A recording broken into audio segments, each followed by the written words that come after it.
This show is part of the Darkmoor Podcast Network. To join our community Discord or see more content from our members, visit darkmoorpodcasts.com.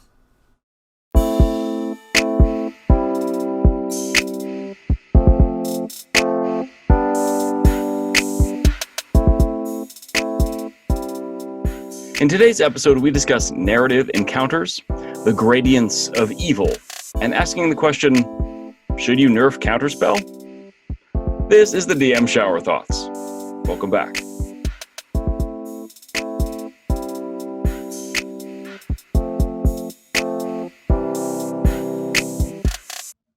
Hello, everyone, and welcome back to today's episode of the DM Shower Thoughts, the show where we talk about our shower thoughts in 5th edition Dungeons & Dragons and tabletop scenarios in general, how to become your best self through gaming. My name is Adamus. Oh, I'm John. And I am Ian. Excellent. Very, very good. All right, so, oh boy. I've got two major shower thoughts, and maybe it would actually help to I'll go first, and I think mine will blend into Ian's. And then we can swing back around, if you like. So, Grey Owls has been meeting its conclusions. We're doing our split party thing, and we'll call Team Tree and Team Bug. And Team Bug we've already discussed, they've kind of had their main conclusion, at least to book one. And because they were sort of a side story, there might be other opportunities for their explorations to continue, especially. But we'll get there. Yeah, but we don't drag our feet in Team Bug. We get stuff done. And that mission efficiency has happened, which is great. And then we've actually met up on the timelines. So there was a point in Team Tree. They have time kind of slows down. They do a lot more social interaction and a lot more of that like individuals interacting with things or pairs interacting with things, and everybody's sort of there as they're all like there for it. They're there for watching the story play out as if it were a movie and watching it play out like a comic or a book.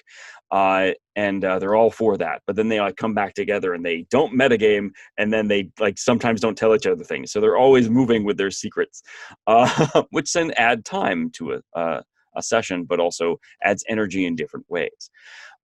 So we've had basically the final battle that had begun with an end game based on the choice of a player to really kind of force the hand of a lot of the creatures in play and the forces in play. And then we had a session where it was like some tense fighting on some rooftops, and they ended by seeing the big bad. And the big bad, who is a creature we've referred to as the Sovereign. And the Sovereign, we have never seen really before. We understand that anytime there's a glimpse of them, that they might be a person walking around, but we don't know. And what we discovered in this lead up to seeing this is that some of the creatures that have been prevalent throughout the whole campaign that we've seen here and there those creatures, those little humans, not necessarily, but humanoids, are actually vessels, where they're kind of like their consciousnesses that have been taken over temporarily by the Sovereign being an extraplanar being. And this being is like massive in scale, and is like made out of ethereal plates of flesh that kind of move along them and breathe and sigh and seems to whisper if you get close to it. And it seems to be a harbinger of bringing forward a certain plane of existence to the material world. And they saw this thing for the first time and went, oh crap. And in that moment, it being this elder being just went, oh, you're the thing I need, and just pointed at a character and went, come here. And they went and just flew like by the front of their chest and started flying toward the creature. And that's where we paused. So we started in that moment of everybody going, ah, and going at it. And that was, we've discussed how there's a lot more of, we can do a lot more story beats in a fight. Especially, I told them right up front, this is not going to play out the way like a Night Owl's fight might, where there's a lot more structure of turns and turn orders and all that. Things could get weird here. And as I put it out there up front, things might get a little weird. And oh boy, did they get a little weird, but in really powerful and emotionally dynamic ways. And what this brought about over the course of this fight, I call it a fight, but this was an encounter where all three pillars of play were in action. With the action economy, but also understanding that because literally the Feywild is being pulled onto the material plane through the course of this fight, time gets a little wibbly wobbly. So it also gives me the allowance to maybe slow down a little bit. We don't have to go as much of an even clip because we need to deal with this moment to moment. And it also changes everyone's expectations of what's going on.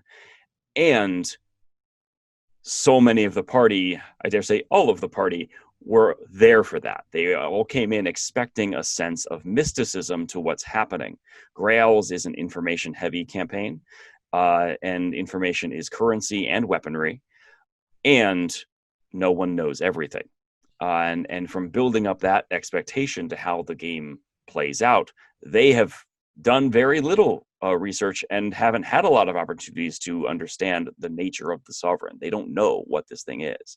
So seeing it in action and acting its grand scheme, whatever it is, they have to act quickly and gather information, but only act on if they take too long gathering information and being indecisive, a lot of bad things can happen. So there was a lot of moments of, I'm not sure if this is the right choice, but it's the best choice I can make right now. Or, you know what, it feels right to do this. And a lot of those were actually narrative decisions. And based on the narrative outcomes and narrative choices that players enacted, not just their actions or their spells, that's what actually decided the outcomes. Well, All yeah. based upon those narrative choices.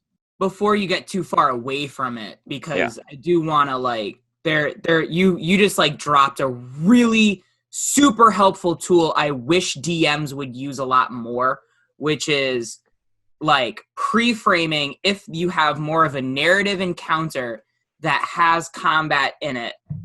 To be like, listen, things might get weird, right? That's actually a super powerful thing because having played in some games with DMs that are just starting out, and they have had their own experiences, but every DM has had this where you're playing in somebody else's game and you're like, I would do this better, But the idea is like, yeah, and how much more experience do you have than them, And can you take yourself back to when you were a first DM and you had that anxiety of just trying to figure out how best to describe something?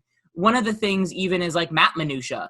So I was in a game and the DM was instead of having a setting picture like you guys have, everything was a map with a grid, which that grid instantly takes away from, the narrative beats and everything. But to be able to be listen, we're going to follow action economy, but also I'm not going to follow 6 seconds. Because ultimately, is it actually taking only 18 seconds for combat? Or is it more just that 6 seconds is a general measurement for don't take too long. This is how we justify that you can only do so much in a turn, So being able to set that aside because you want to integrate all 3 pillars of play and just being upfront with your players about that. That's such a powerful communication tool that I think anybody could benefit from.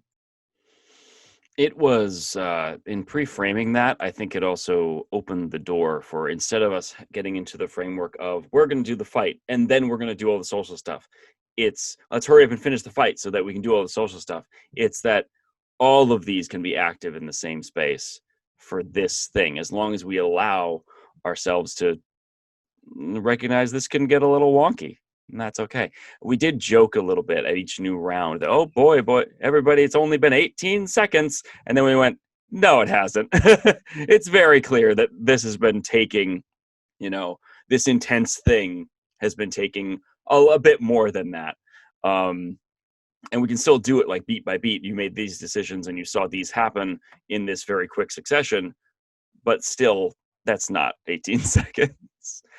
But it was so satisfying to kind of go into it and pre-frame that and then be able to play it out and live it moment to moment. I kept having to kind of stamp down the thing in the back of my mind, which is, hey, make sure you finish the fight soon so that they can get to all the other stuff. What if all the other stuff is integrated into the fight? It's integrated into this encounter. And it was, and it worked really well. Yeah, go ahead. So ultimately, the beauty of Gray Owls, I think, in a way, is that the players and the DM are choosing what kind of story they want to tell. And then as the DM, you're curating a specific structure to how that story will be told that's appropriate to it. So, like, to bring it back a little bit, I've been in a games with DMs, and they want to allow player freedom. But where they choose to, like, spend a lot of their time ends up being on details that the players don't care about story-wise. So an example being like, oh, you have this river you need to cross, like, how do you cross it? And it's like, is this a detail we care about? There can't just be like a tree trunk that we can just put down and just cross. No, we have to spend half an hour describing how we makeshift an axe to cut down a tree at a 45-degree angle. Roll to see if we succeed in cutting it down. Oh, we failed, so the axe breaks. So we're going to spend, as opposed to like, what do the players care about? Like for Gray Owls, it's social interaction. They want to talk to people. So let's skip over the parts where it's like, oh, you travel. Oh, you crossed a river and you did this and that. Oh, and here's a person to talk to. Go. So like, I realize what you choose to slow down on is going to impact what story you choose. And some people come to D&D because they love that nitty gritty, how are we going to use our tools in a creative way to navigate exploration problems and kind of fight the environment in that way, right? Whereas like Gray Owls is like, no, we want to just talk to people and we want emotional arcs to our characters. The dialogue is the thing we care about, even in combat. It's the story implications of combat that matter more. So what's going to be a structure that's going to allow that part of the game to breathe and skip over the stuff that's going to bog it down? Yeah. Even in those narrative beats, this party and all the Gray Owls groupings, even the lowest person's perception is very high. And everybody else has like passive 27, passive insight 31. And you're like, well, you know what? I'm just going to describe to you what you see. I'm going to give you the details. And then it becomes, here, let me give you the whole thing, all the stuff you probably care about. What do you want to do? Oh, I want to take a closer look at that. Is it more like this or is it more like that? Like, all right. And then we can take a closer look. But we didn't do a lot of rolling, really, when it came to a lot of those explorative beats. It was more choice-based. I want to look at this. Okay, that's what it looks like. It's doing this. Okay, I want to interact with it this way. You interact with it this way. It was difficult for a little bit of time to basically tell a player, you don't have to roll to attack that. It's a wall. You hit it. Roll damage. Oh, okay. And it's almost like it was like he wanted to roll. I want to roll, hit the thing. I'm really good at hitting the things. Like you hit it. It's a wall. go for it. And you don't want like sometimes if you roll too much, it means, well, I didn't hit the wall, even though it's a wall. That's not okay. It's go ahead, Ian. It's those scenarios that I actually opt out of choosing a DC to have them roll for, and I just actually pick the person with the highest passive perception or something, or passive skill that's relevant, because I want to reward my players for building a certain path that specializes them to be more perceptive or more deceptive or more insightful, rather than make them roll all the time for it when I know that, this is something they would notice anyway, especially when you start getting in those higher numbers of like, plus 12, plus 13 to your insight or your perception. It's just not, why should I make them fail or risk them failing, rather crit failing, when this is such a cool narrative point? And that's actually one of the other things with Roll20 is that it makes it a lot easier to do that kind of thing. You can just whisper it to them and you say, this is what you see and only you see this. And it's up to you to use this information how you want to do it. So that was just something I noticed. Yeah, and that's another thing with the structure of gameplay that you're signing up for is a lot of times if you ask them to roll, you're actually minimizing the meaningfulness of their decisions. Because if it's a decision that makes sense and it has a reasonable enough chance of success, why make them roll unless it's something that actually offers challenge, you know? So like if it's something like I need to balance across a beam or like I need to tightrope across like a clothesline connecting two rooftops, yeah, you're going to have them roll for it, you know? But if it's something like, does this person seem sketchy? Nah, you don't need to roll insight for that. Unless, you know, you want to give them a clue of something very specific, you know? Yeah. So like, and if they roll high, but they don't quite meet the DC, there are degrees of success. And that's another thing I don't think DMs use enough. But like a lot of times, you know, a lot of players come to D&D, like my sister is one like this, where she just enjoys the random outcomes. So one of the things I tell a lot of DMs, you know, when they ask me for feedback is like, oh, am I having them roll too much? Am I having them not roll enough? And I'm like, dude, it's table by table. Like for me, I feel like if I'm going to make a narrative decision, like both of you just said, sometimes it's best not to roll and just to see what my choices outcomes are. There are other times where you get a group of players and they want more of a shenanigan-based experience. They're not there for deep storytelling or emotional arcs. They're there just to see what happens. So letting them roll to see what happens, to set off shenanigans, that can be just as exciting for them. And it honestly just takes experience. You just need to DM a lot and you get a better sense table to table of what your players are looking for, you know? What this brings up is valuing choices over roles. And especially at this high level, there are some of their passive stats are just so dang high. And some of them are so good at the things they've chosen to specialize in that after a while, it doesn't have to be a random outcome. That really the variable here is the person. You're working with another human being. They're the accurate variable here. So the how do you want to do this? The end result of defeating the big bad was an act of compassion. It wasn't a kill strike. It wasn't a roll. It was, this is what you see before you. What do you do? And it was a complete act of compassion and empathy that ended the fight. I appreciate that for the first time, it wasn't about like this elaborate kill. It was, this is how I choose to end this conflict. And in so doing that, there were all these little moments where we started to piece together just a little bit of information of, well, why was this connected to this that one time in this chapter? And we started to see some of those culminations. And then it's weird how quickly some characters' closure is starting to kind of reveal themselves. The things that they've been trying to do for 20 chapters, to have them, and it's not like it was laid out in front of them on a silver platter. It's just the missing piece was the Sovereign. And now with that piece, like, there's the information. Now I can make the right choice, or now I can make the clearest choice. So we had a character step into another plane of existence and go find his loved one. And that's all that matters.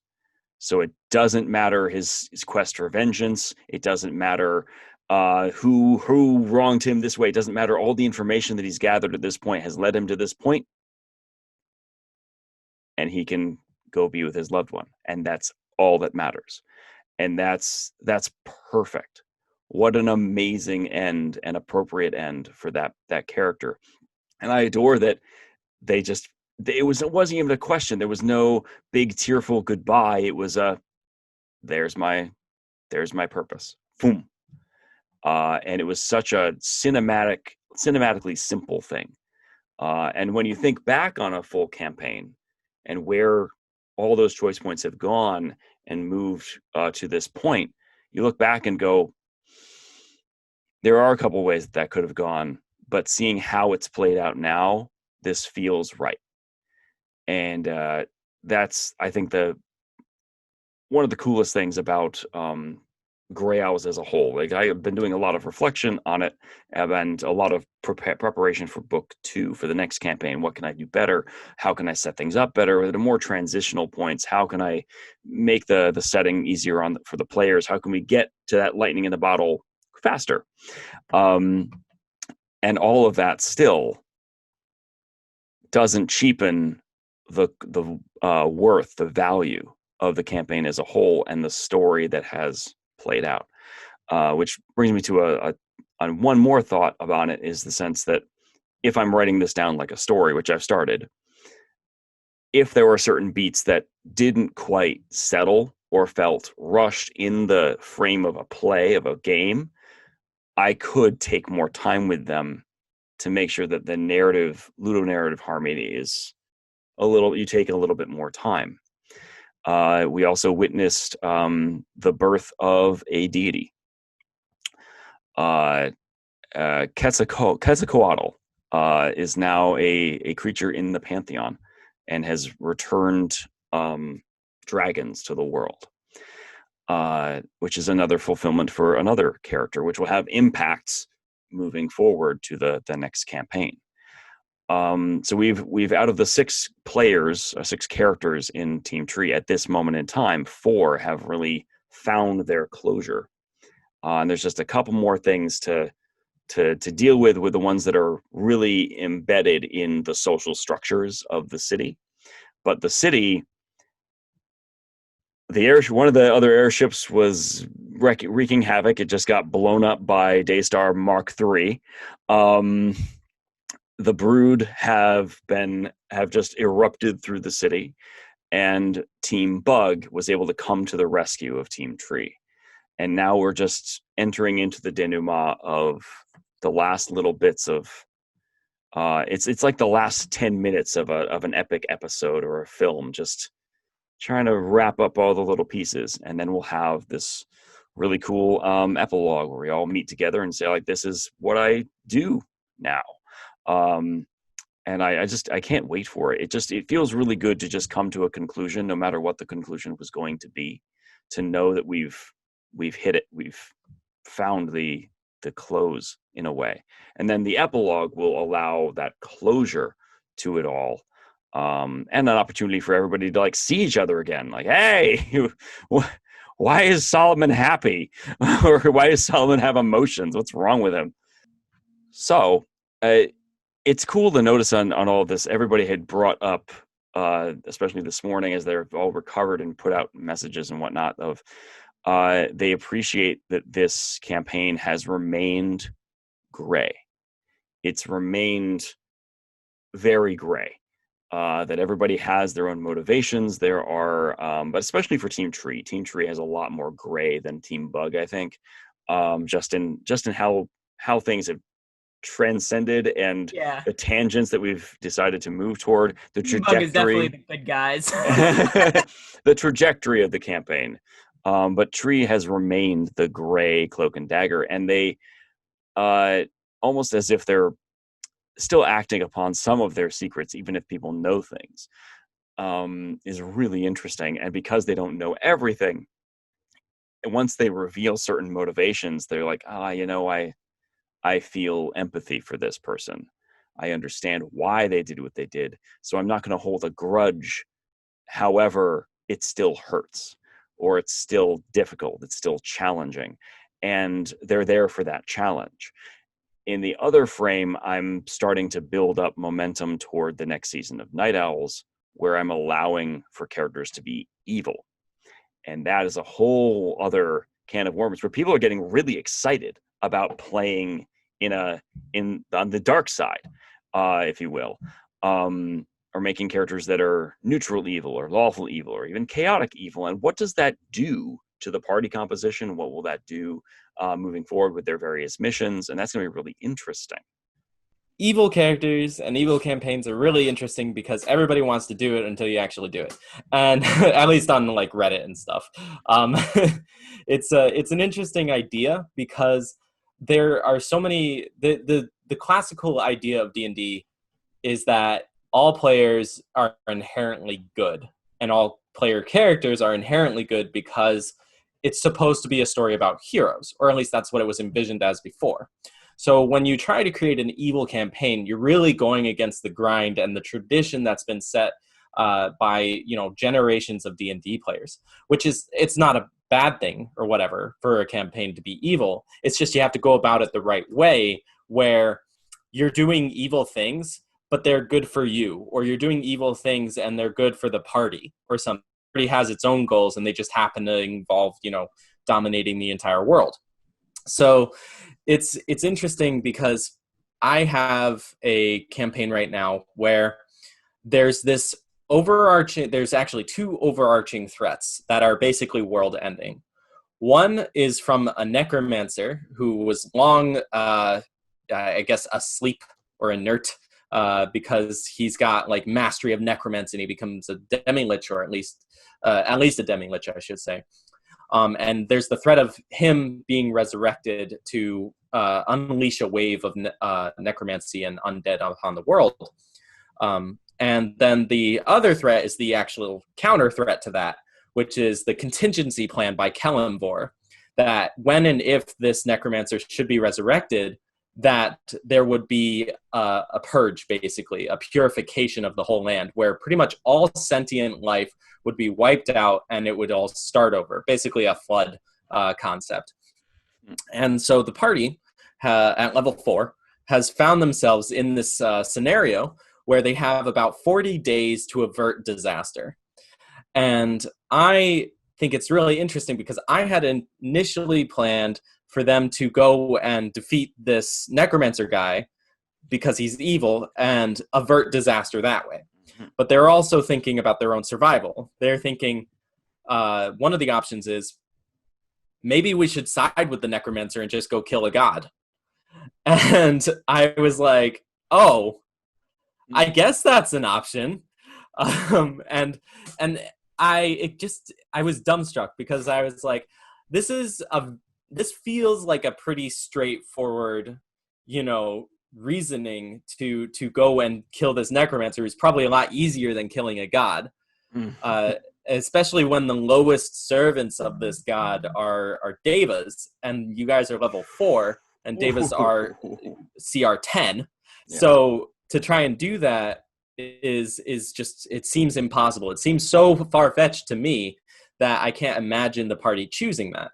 Right. But at the same time, what if they did choose that? What if they did go the evil route, so to speak? Kind of like in Undertale. There's a neutral route. There's a true pacifist route, which is like the quote-unquote good ending.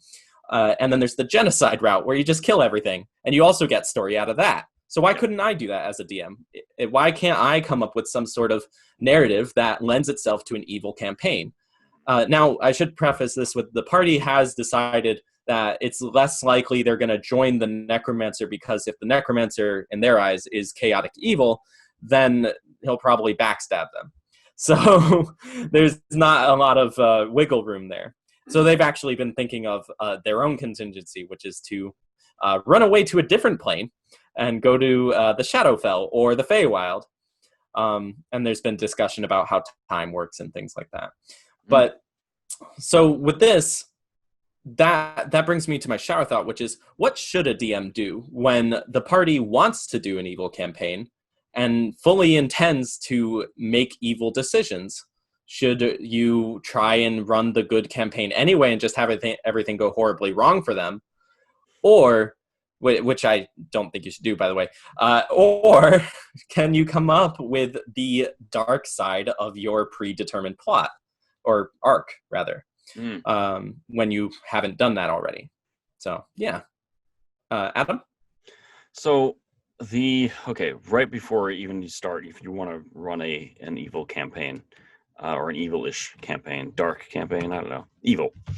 Being able to open the door to have evil decisions. There are gradients to evil, and there are gradients to evil acts.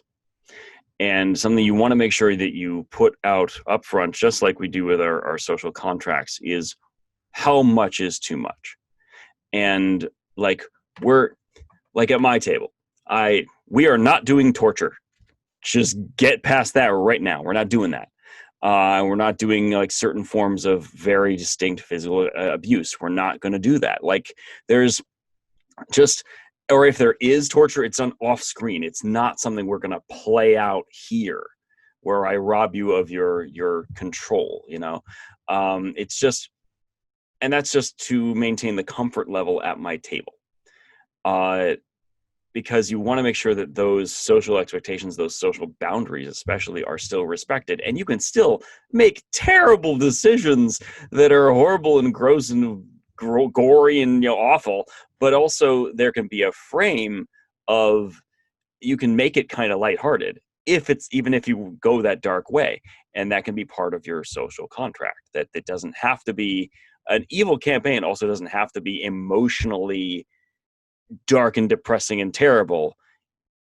Also, if you're a chaotic evil creature, you might just be like, ha ha ha ha, it's funny to you, and in a way that can lend a lighthearted idea to this very terrible thing. Like, and we've said it before, when you have Pugmire or like a dog who picks up a dead creature, we don't go, oh, that's terrible, this horrible dead creature. It's a puppy. And it's like, oh, it's, there's a lightheartedness to that. It's sort of a similar frame. And you can decide, are we going, this is a deep emotional, like you're doing a lot of emotional arcs in this, deep thing, or we're going to make some terrible decisions and we know that they're going to be awful, and we're going to treat it with a more lighthearted way, so that also doesn't make us feel like we're drowning in that darkness. There's a different way to frame it, and it's really important to note, like, what line do we approach? What is the line that we don't cross? And so that everybody's on board with, yeah, I'm not here for that. I'm here for this, but I'm not here for that. And that's really important if you're going to go the dark side. Just so that, yeah, I'm okay being this weird chaotic evil that likes to blow stuff up, and I don't care if a bunch of people die, but I'm not the thing that wants to torture these individuals and torture their families, and do terrible acts of, like, I'm holding them up by their toenails, really terrible things that I want to go into deep detail describing to you. I'm not here for that. And a lot of my players aren't here for that. It's just not what we're here for. And we can still do evil acts and play them out in this fantasy world, but we're not going to do that. And, like, I'm not here for the racism. I'm not here for, like, blatant, terrible, awful racism. So maybe you don't do that. Or if you do, it is not framed as a good thing. It's not framed as normal. It isn't framed as okay. So that the players also go, that's not okay. And they're justified in going, that's not okay. Let's fix it, Yeah, actually, just to interject real quick, Adam, one of the perfect examples of that was, I don't think the episodes got released as far as I know, but in Cloudsinger, we went to Mooncrest, and that had a very, like, transparent, like, racism structure built into it. And the thing that was highlighted with that arc was, this is wrong. The players and the player characters identify that it's wrong, and the story arc was about changing it permanently. So we did a whole thing on changing that very disgusting stuff. Even though, yes, it was a darker topic, it had a positive outcome, because, we all agreed what that was going to look like, Yeah. So I think first establishing the norms and expectations of the dark table you want to run. And I say dark, but really the evil campaign, the evil side you want to run. And then maybe even deciding up front, and this can change in the campaign, but deciding the tone. Is the tone going to be dark and gritty, and we're going to do emotional beats, and it's going to be very intense? Or is it going to be lighthearted, like a goblin celebrating blowing stuff up. Like and for me, that's the evil campaigns I'm here for. That's the lighthearted shenanigans of, the inept goblin party that just scrapes by the skin of their teeth, and it's just silly and funny, sometimes horrible, but silly in a way. There's a lighter sense of it all. Yeah, so I would say for like an evil campaign, the first thing to identify is getting on the same page in what we define as evil, So one of the best tools I've seen for basically determining alignment is, instead of breaking it down to moral and immoral, right? Because everybody's morality might even be different. It's just, what is your character focus on? If your character their decisions are based off of, the good of the many outweighs the good of the few, you're probably looking at a good character, right? Whereas like an evil character is going to be looking more at, it's okay to take away from somebody else to benefit yourself, So, and that's not necessarily like the classical idea of evil, but it's the idea that, are you more benefiting the many, or are you more benefiting the individual, So like when you're looking at like, say, a lawful evil character is willing to show no mercy to their opponent, right? Because in a way you are showing them mercy by not having them live and suffer humiliation, So like it's evil characters often they justify like their evilness through something else. Chaotic evil characters, I think that if you approach the comedy route, that doesn't disqualify the emotional beats either. So a perfect example of a chaotic evil character in media is Rick from Rick and Morty. Mm-hmm. Like he is an emotionally distraught chaotic evil character who's often used for comedy as well. You have lighter episodes, you have darker episodes. You don't have to stick to one.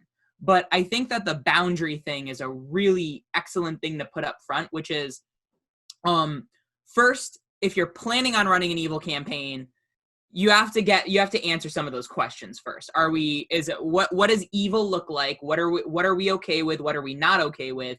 And frame it as an evil campaign. And if it's one of those things like what you're describing, Ian, where you had a certain idea, but your players are starting to think that it's turning into an evil thing, first, I would identify, are their characters shifting to an evil alignment, or are they just making an evil decision? Because that's a great thing to differentiate, right? Yeah. Because you can have lawful good characters make evil decisions, but not like give up the fact that they're lawful good, So like, for example, like, this serial killer, I have to kill them. To them, they might interpret that as an evil decision because if they're a redemption paladin, they never take a life. But that doesn't mean they're not lawful good anymore, So it's different, distinguishing the individual decision of I don't want to die, let's run away. That isn't that many people would say that's an evil decision. That doesn't make them evil characters, though.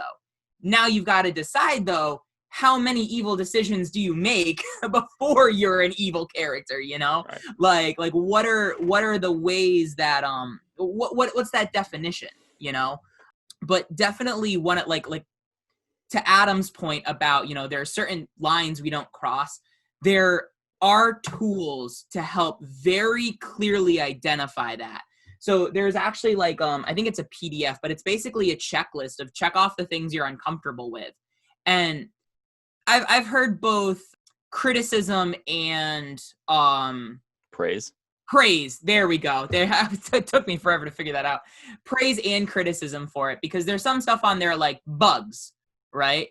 Well, it's like there's bugs in D&D. Like there's bugs in the real world. Like I won't have like a scene like Lord of the Rings where you're wrapped up in a web with the spider's face like this close. Like, but sometimes you might have to fight a bug. Like that's right. Just part of it.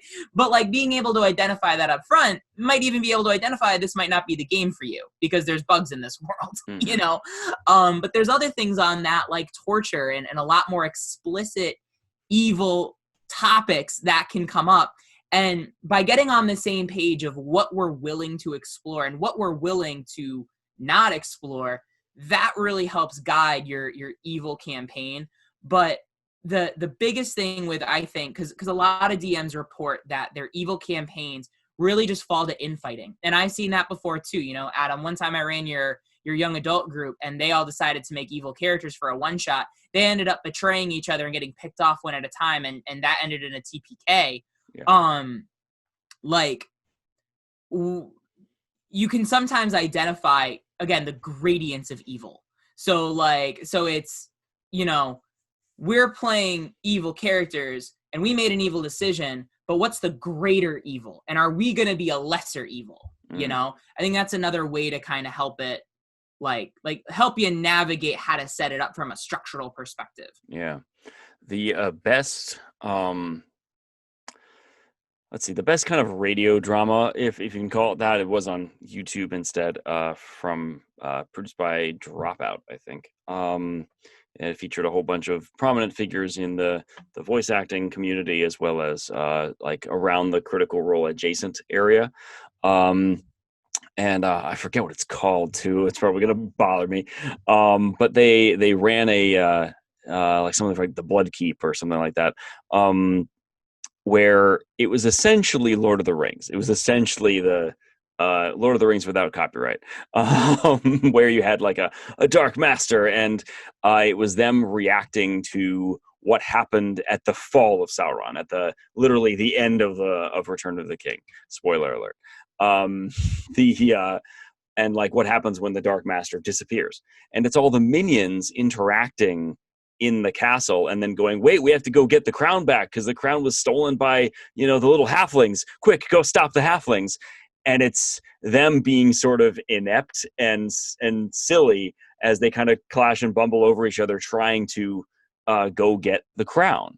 But you have like a Death Knight who was devout to the Dark Lord and is all about, oh, he found me and I must please him. And he has very different motivations to like the Spider Queen that was working in the dungeon. And the Dark Wizard, and they have their own inner struggles of, oh yeah, I don't really like this guy, or I always think that you're such a brown noser to the Dark Lord, and it's the same kind of interpersonal relationships in a way of a party, but you're serving a dark entity, but they can still have the same power structures as a king in a kingdom. It's just the motivations are different, and you can reframe it as, because they weren't meant to be good guys.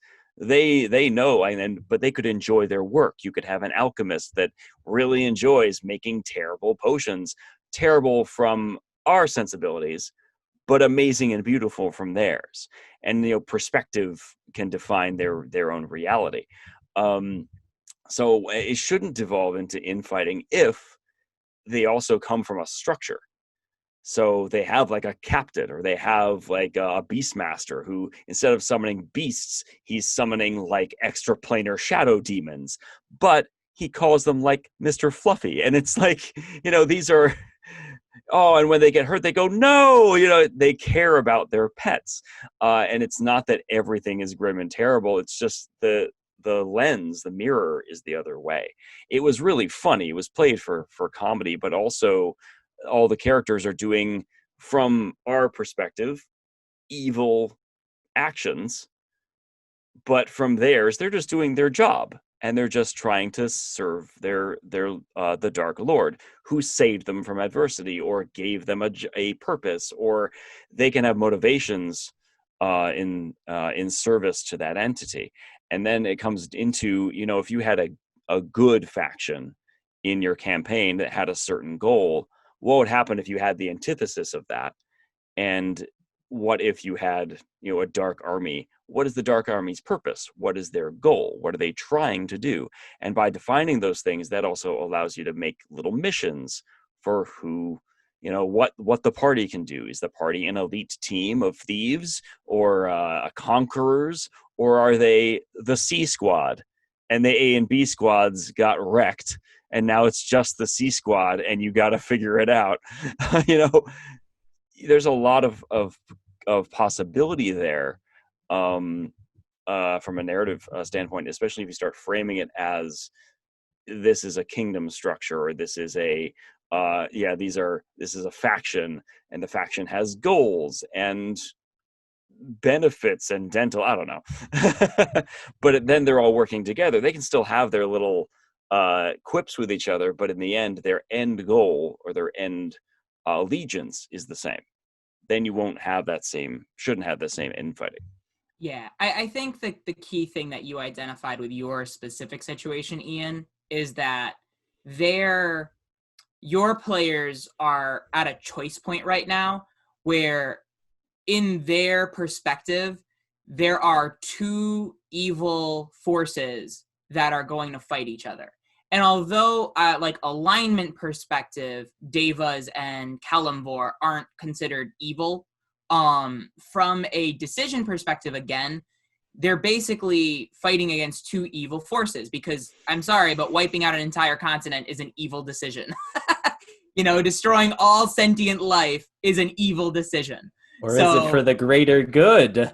Exactly. And that's the biggest thing, is sometimes the greatest evils convince themselves they're fighting for the greatest good, Yeah.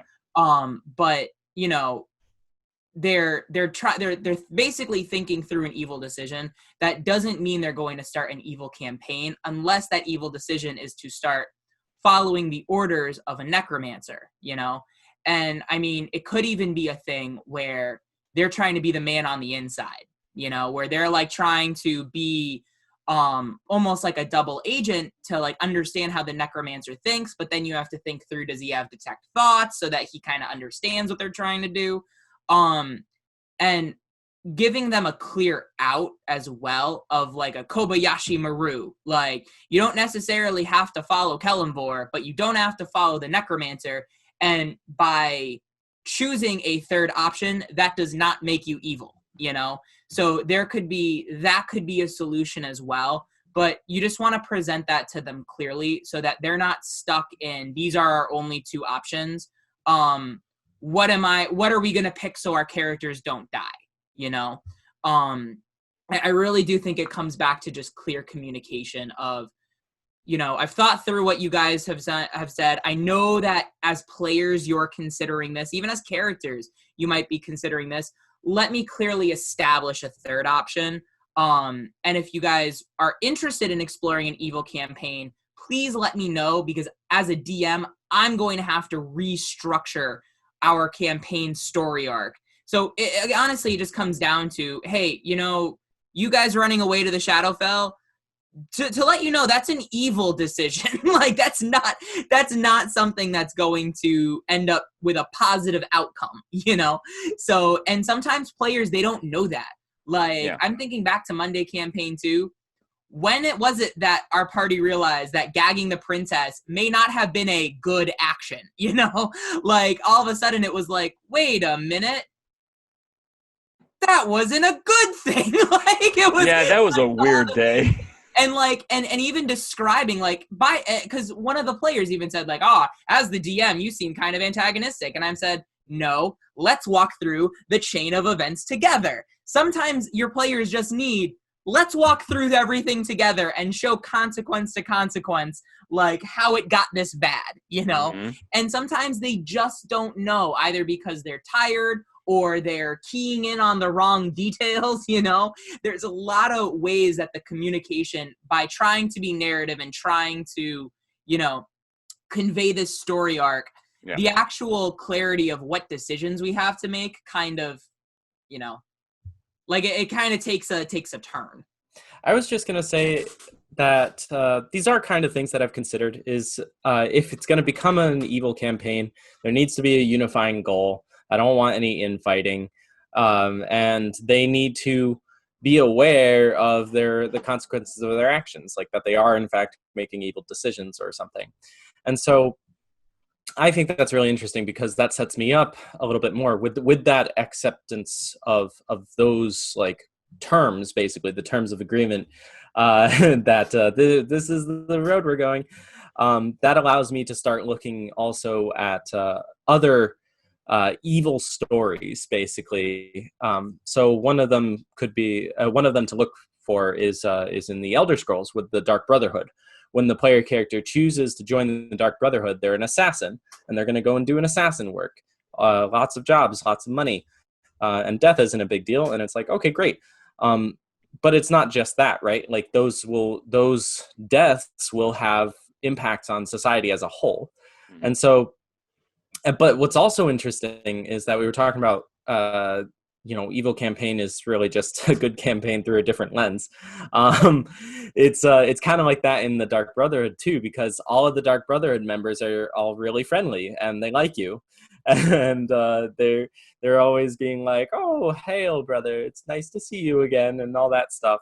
And they're a family, and so it's interesting to me because they're it's like in a war sometimes. Wars happen for resources or political power or land reasons, and sometimes there's not like a bad side or a good side. Sometimes it's just one side's like, I need this and we need it now, and the other side's like, nah, son. So the two best examples, if you're researching evil stories, and this is different than the players being like, I want to play characters that know they're evil, right? The first one is Avatar: The Last Airbender from the perspective of the Fire Nation. So, our nation is so wonderful, why wouldn't everyone want to be a part of it? And then you start justifying why, you completely take out all of the airbenders.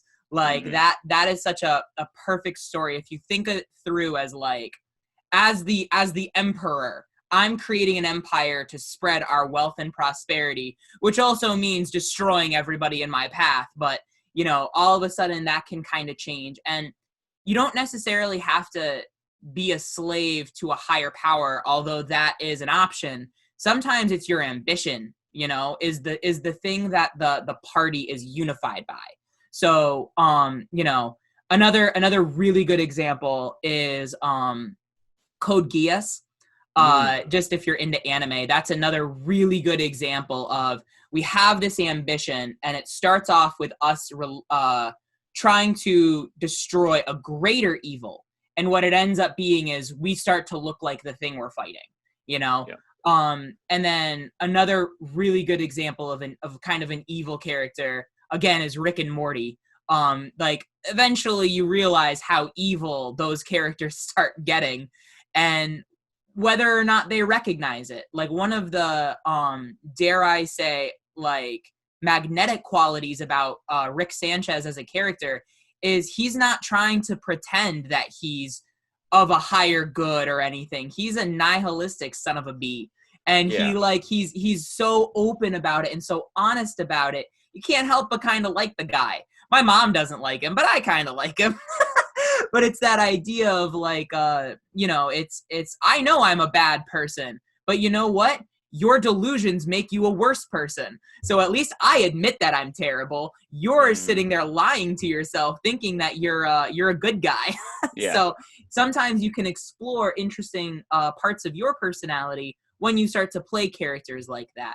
But it's just kind of checking in every now and again and being clear why we're deciding to play an evil campaign. Is it because we want a safe space to make, evil decisions, or is it because there are certain character arcs where we think we're the good guy?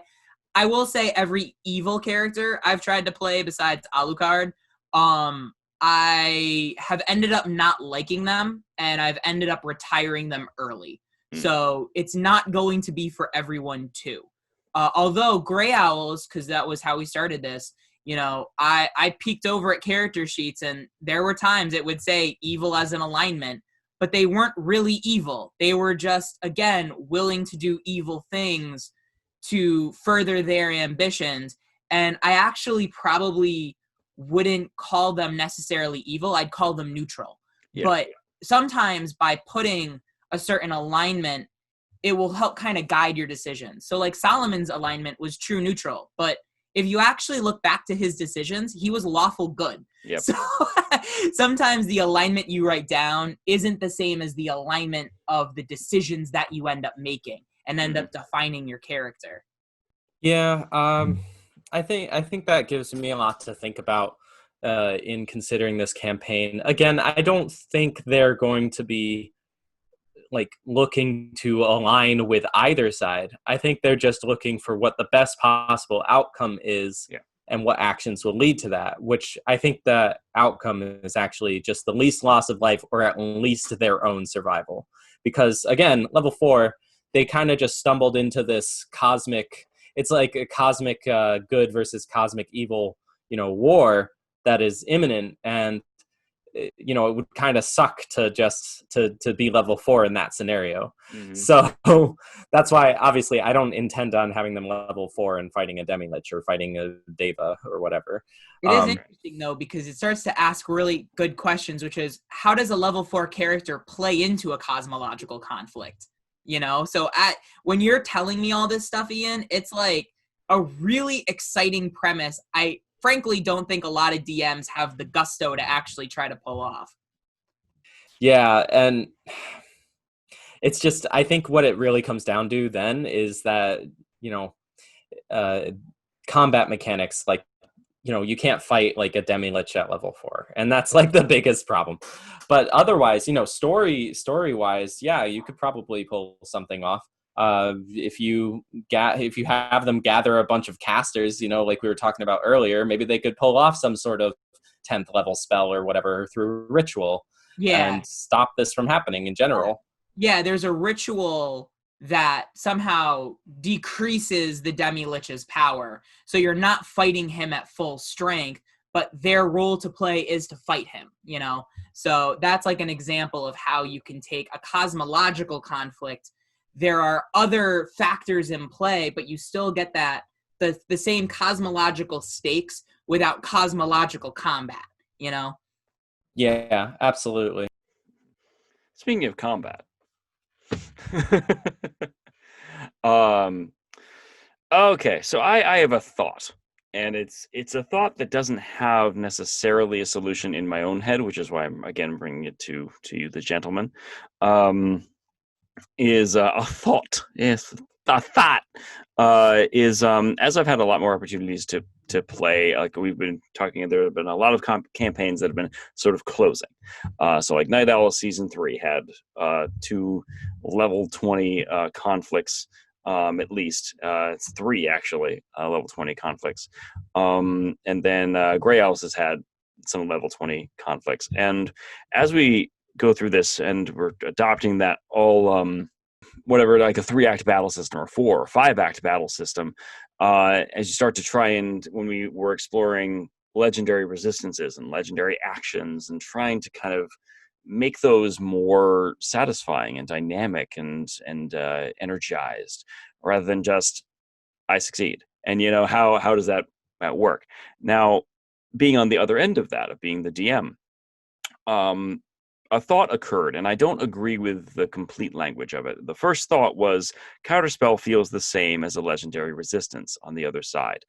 That's not correct, because there are so many other variables that are in play when you Counterspell. There's a role involved often. You have to pick the right level to do things, and there's probably a whole bunch of other stuff too. But it was followed by the thought of, does that, and it's a question, does that rob the big bad evil guy of having those big moments, because they have all this power and they want to be able to use it? Does having Counterspell rob them of that? And I think the quick answer is no. And I feel like there's a discussion there, because having these big powerful beings in a balanced, I say balanced, but in a cooperative party that has casters that have all communicated and have like Dispel Magic and Counterspell and have those things that are there to kind of shut down those big actions, to shut down a meteor swarm or shut down a time stop, to shut down them twinning a devastating banishment spell, is also huge moments for the good guys, and it shuts down the DM in being able to do that and be able. It kind of I say rob, but it does. It stops. It did last night. It stopped me from being able to do certain things that would have changed the landscape of the fight. And I can do the same thing, essentially. But it's weird. Is there another way to make, I don't know, make Counterspell part of that dynamic act structure? I don't think so. But that was the initial thought, and I was wondering if the two of you had any reactionary thoughts on the subject. Reactionary thoughts. Ian, did you have something? Yeah, I have some reactions to that. So, considering it in the light of legendary resistances, I can see where it could be disappointing, because a lot of the spells that we get in D&D, sometimes they just don't go off. Sometimes you never actually get to see them or use them or experience their effects because somebody pulls a counterspell or somebody pulls Dispel Magic. So, like, even if you get the spell off, they just dispel it immediately afterwards if it's concentration. And so I think that I can see the frustration here for some DMs who feel like, I've prepared this cool encounter, and the reasons, one of the big highlights of this encounter is this amazing spell that I have. So wouldn't it suck if that got counterspelled and I can only do it once, because otherwise it's really unbalanced? So I can totally see that happening.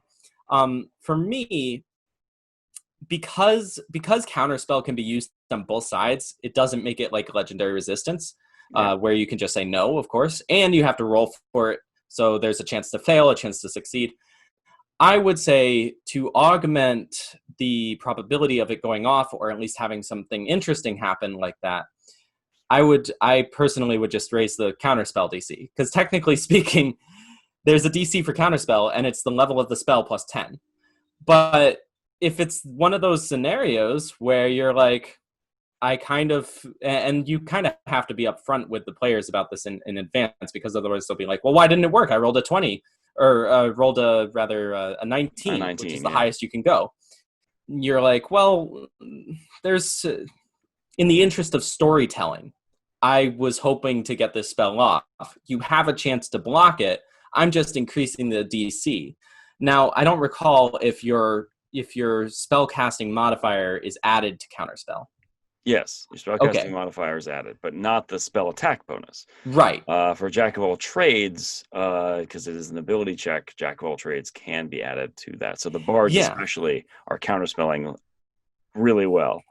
Yeah, and that's great, because that's something they specialize in, which we've talked about before. Bonus on that.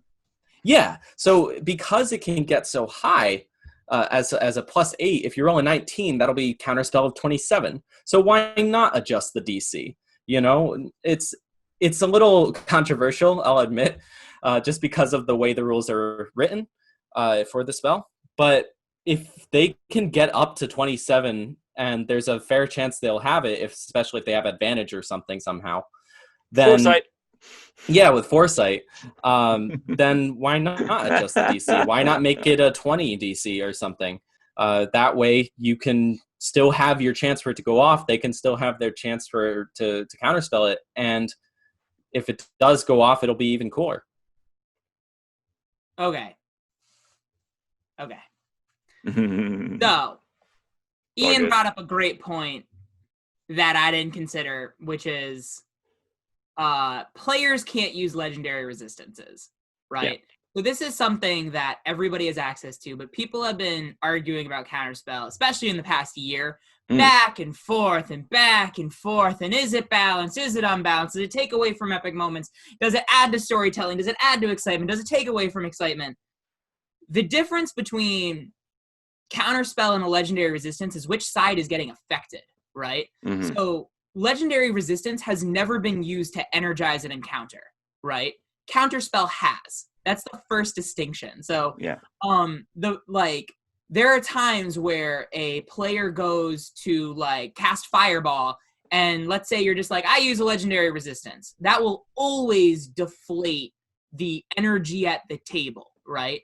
And I think really we're talking about it in terms of player versus DM than about contributing to great storytelling. That's kind of the ultimate thing here is, it's the DM feeling like I didn't get to do my cool thing, right? Which to me is always something that's kind of suspect. And the other thing with legendary resistances that Ian brought up, they always work, which is the difference. With Counterspell, even if you have a great bonus, at least there's a roll, you know? Yeah. And as a DM, there are ways to mess with that roll. For example, if you're fighting a god, they may have access to Portent, and they decide, you know what, that roll is a 4. Now, I also don't really agree with that because, again, that is a set feature. I think really what we're speaking to is that Counterspell is so statistically powerful in the way that your players are building it that it's decreasing the amount of tension of understanding will it go off, will it won't. It's succeeding a little too often. So really, how can we balance out that chance of success?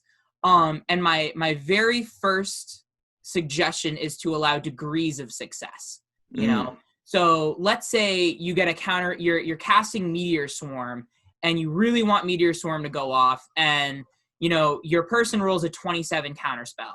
You can say, you know, this is a divine Meteor Swarm. I don't know. Pick a word that's not used already besides heightened, empowered, augmented, whatever.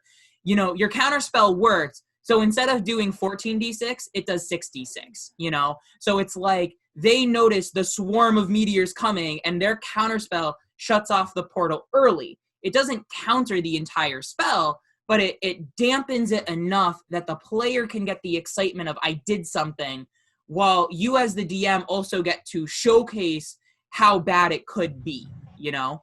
So that way you get kind of best of both worlds, where again, it comes back to that degree of success. The other thing is, actually Ian just wrote it in the chat. This is a rules from Xanathar's, which is, does your player recognize a spell is going off, you know? Because you can have your player roll a perception check or an arcana check of, I want to counterspell it. All right, roll an arcana check to see if you recognize what spell is being cast so that you can do an appropriate counterspell, you know? That's another way to do it. That one I like a little less because it's starting to gate counterspell away from it. Another one is, you could pull this off, and I don't really agree with this because it does take away from players being able to do stuff, but allowing 1 or 2 times in the combat when you allow Subtle Spell to go off, if a creature casts a Subtle Spell, it can't be counterspelled. That's why you do Subtle Spell. There are no verbal or somatic components, so there's nothing for them to counterspell because part of counterspell is you have to see the spellcaster, and the spellcaster has to be within 60 feet of you, not the spell effect. So if you see certain, if you start playing with certain conditions, now all of a sudden counterspell may be more or less useful. Like put more than 60 feet between you and the person. Right. Now your counterspell can't go off. And then the last thing is really we're playing with different degrees of reward and risk, right? So the best way to get players to understand that counterspell could be a risk is not only the degrees of success, but changing your creature's action economy to just being evil. So, and what I mean by that is like, I found that my combats got a lot more exciting when I allowed my creature to say, do a multi-attack and then cast a spell, you know, as opposed to either they attack or cast a spell. Yeah. Because what ended up happening is I would go to cast spell, someone would counterspell, and my creature would lose their turn, you know? So let's say their legendary actions, right, because those aren't broken, is that they can cast a spell, you know, but sometime in its round, it can cast 1 leveled spell, right? Now you have to, you get to hide where that spell is going to be cast, you know? Yeah. So it's like, you know, let's say I have a Lich, you know, my Lich uses its 2 attacks to smack you with its staff. It casts a spell, right? Someone counterspells, and you're like, great, you counterspelled Ray of Frost. Now it's my legendary action at the end of your turn. My Lich goes to cast a spell. I counterspell. Well, they casted Firebolt. Good for you. All right, next legendary action. They cast Disintegrate. Do you guys have any counterspells yet? Bam, Disintegrate. You know? But, you know, sometimes that starts to get them to ask questions. Do I recognize which spell it is going off? Well, roll Arcana, or use your passive Arcana to use Ian's, you know? So this time I recognize it's a cantrip going off instead of your big epic spell. And then now if you go, and again, Counterspell has a role inherent to the spell. Even if they have foresight on it, even if, let's say, they get like a 27, now it's what degree do they counterspell it? This can also mean that counterspell doesn't necessarily fail all the way. So let's say that a creature goes to counterspell and you're like, I rolled a 9, you know? It's like, well, yeah, all right. So let's take the 8d6 of the fireball you're counterspelling. It only does 6d6 of fire damage. It removes 2 of the damage dice. It doesn't, it's not any, it's still dangerous, but you did something, you know? So that would be like my mechanical suggestion, to allow your creature to still get off cool stuff, but not necessarily take away from the player's ability to interact with the game state. Yeah, and I've started to adopt that. I mean, the Sovereign was a strange example, mainly because there were so many narrative beats in what was going on, and the landscape kept changing. But the others, like Night Owls, we adopted a thing that there was a layer action, so the creature was the layer, the avatar was the layer. So we had that, and then it had 2 swipes, and the chest would open, and he'd cast a spell. And that was team advantage, where they had a lot of opportunities to try to run that ragged. And I agree. I think what it brings it up is that initial feeling probably stems instead from one, the feeling of, is this a product of that antagonistic relationship of the past D&D legacy, basically, of I do this and I block that, and you do this and I block that, and I counterspell your counterspell, and all that jazz, and we just are spending our time shutting each other down. Whereas in the same vein that we've elevated our 3-act structure for a fight, a big epic set piece battle, then if we do gradients of success, or basically everything you just said, does it then the discussion becomes not is counterspell good or is counterspell bad, it's how can we adjust the experience to energize the use of counterspell without it becoming I cast the spell, I win, or I just roll high on it and I win. It's how can it change? And I like the idea that there are maybe set piece spells, that because we did a phase shift. There were phases in this fight, and I said, we've entered phase 2, and as part of entering phase 2, it does this feature, and that feature had a spell effect, and it's something that we couldn't counterspell because it was just a thing that happened because of the change of phase. Very powerful, but once. And there it was. And that was a way to sort of get around, this is a spell. But then I was very clear and upfront saying it's casting a spell. I did not utilize cantrip.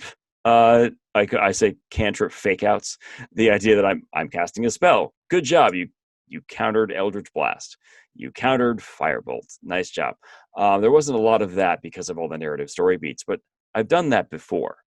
It helps, though, that maybe it doesn't help. When I tend to run monsters, I try to run them very intelligently. So every move that I have, I'm trying to make it the best move I can make it.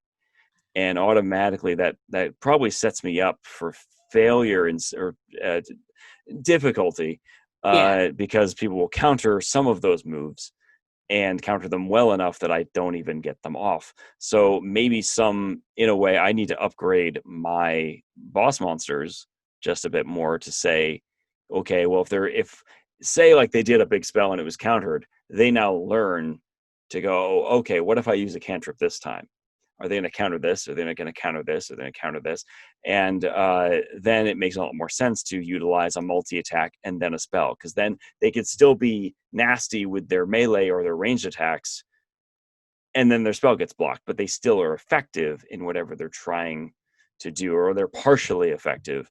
And then their own economy isn't steamrolled by the power level of the party. The things with degrees of success is that first, the DMs can use it too. So like, let's say a player goes to do their big spell and a DM counter spells. Now you're also not robbing the player and just feeling like they get shut down, you know? So it works both ways where, you know, there are times where it might be appropriate for a DM to say, I counter spell, but it just dampens your spell. It doesn't just block it, you know? And the other thing is, this is a comment on monsters always doing their best move. I actively avoid that. And that's because I want my players to be able to feel like they have an effect on the monster's mental state.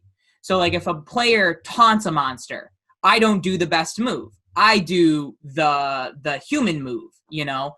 So, and there are times where they might get really angry and they might do the best move, but a lot of times I try to leave an option where there's an optimal move and a suboptimal move. And a lot of times I'll pick the suboptimal move just because I don't want my players to necessarily feel like they have to optimize their characters either. If you always do the best move, that means the players always feel like they have to do their best move. And it'll start to breed a certain kind of a pattern of character builds. And if I want my players to play with different builds, well, I want them to have the room to do that. And if I feel like I always have to do the biggest, best thing I have available, then a lot of times my players will feel like they don't have the room to not do the biggest, best thing they have available, you know? So that's just kind of, You yeah. can see So that kind of breeding that world. right. And it's one of those things that, you know, you don't really see it until you see it, you know, where like, you don't like a lot of times you're like, wow, I have all these really optimized characters that have high passive perceptions and high counterspell rolls. It's like, well, yeah, we've been casting nasty spells at them. This is how they would adapt to the metagame, you know, and they may not be thinking in metagame terms, or they might just be thinking of the story justifications, but every game has a metagame. That's what a metagame is. So anyway, go ahead, take it away, Ian.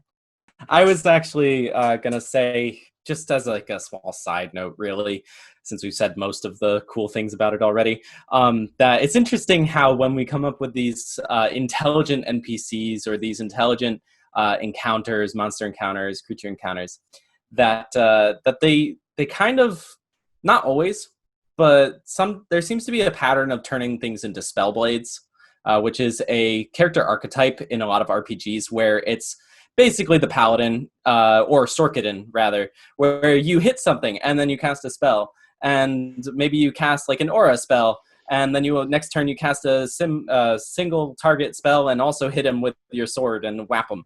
And I just thought it was kind of funny, and I should bring it up because I think that kind of character can often be the most compelling type of character, because in a world of Magic, sure, there may be people who are really, you know, hard and strict on being only martial characters, but it kind of debilitates, you know, your ability to compete with those casters. So why not have a sword and a spell casting focus, a necklace or a ring even? It's just one of those side thoughts that I had, and I thought I'd mention it. Yeah, well, what does that say about martial characters that are unable to access magic? So Rock Lee is often considered like the coolest Naruto character because he literally can't do any special powers. So to compensate for the fact, he's like super fast and super strong, and like he's one of the most fun ones to watch because you know he doesn't have any tricks up his sleeve. He just has discipline. So I do think that there is kind of there is a value to playing like the pure martial character. But you are right. That's what makes martial characters so equipment dependent, and what can make them ultimately kind of boring to play if the equipment that's the best equipment for them to have doesn't offer some kind of choice while you're using it, which is what makes Solomon's sword so interesting. Is I now get to choose, is now a good time to blow a charge, or should I save those charges for something else? Like, that's what makes that character so interesting to play, is that the equipment was elegantly designed. Well, thank you, everyone, for tuning in to today's episode of the DM Shower Thoughts. This podcast uploads every Friday at noon on Podbean, iTunes, and Spotify. You can also find blog posts over at the GM's Corner at AdamusDrakeProductions.com by myself, John, and Ian, as well as the Grey Owls Fictions and a whole bunch of other things, miniatures, dice, and whatnot. And you can go visit our YouTube channel, DM Shower Thoughts, over on YouTube, and find all the different content that we're going to be putting up very, very soon and are now already. That's all of our stuff. So check those things out. Like, subscribe. That's not a thing on a podcast, but it is on YouTube. So like, subscribe, and share, and all of those things. All right, everybody. Have a wonderful day, and please, game responsibly. Bye-bye now.